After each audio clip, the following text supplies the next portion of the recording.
ব্যক্তিদের মধ্যে শ্রেষ্ঠ কে? এই মাত্র বলছি, কিন্তু 1 মিনিট হয় না, এটা বলতে কষ্ট হয়। ব্যক্তিদের ভেতরে শ্রেষ্ঠ রাহমাতুল লিল আলামিন। কিতাবের মধ্যে শ্রেষ্ঠ হলো কি?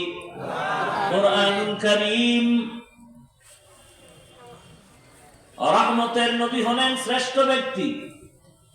কেমন শ্রেষ্ঠ? কিয়ামত পর্যন্ত আর কোন ব্যক্তির প্রয়োজন হবে না।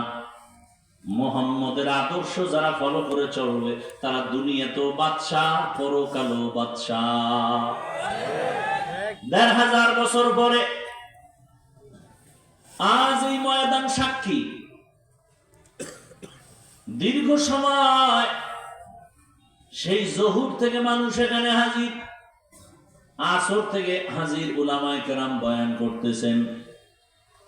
একটু নাস্তার আয়োজন নাই, আসা যাওয়ার গাড়ি ভাড়াও দেওয়ার কোনো চিন্তা নাই, বসার কোনো বিছানাও ভালো নাই, এরপরও আপনারা চুপ করে বসে আছেন। এতগুলো মানুষ দুনিয়ার লাইনে এক জায়গায় জমা করতে গেলে কত পেরেশান, নিয়ন্ত্রণের জন্য কত পুলিশ র্যাব লাগে। এখানে কোনো নিয়ন্ত্রণের জন্য প্রশাসন নাই। অন্য দুনিয়ার মজলিস এমন হতে গেলে কত খানা দেওয়া লাগে, নাস্তা দেওয়া লাগে। এখানেও কোনো টেনশন নাই।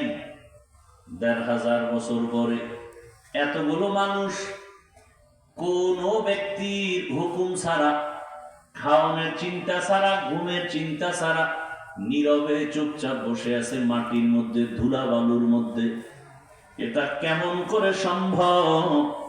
মদিনাওয়ালার আদর্শ মানলেই সম্ভব। স্পষ্ট দলিল, এটাই ইসলামের পরিচয়, এটাই শান্তির মজলিস। ইসলাম পারে এটা, আর কেউ পারে না। গরিব একটা সন্তান বাড়ি কেউ জানে না, মসজিদের ইমামতির মুসাল্লায় দাঁড়ায়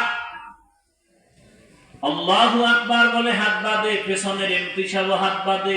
এ কথা বলা যাবে না, তুই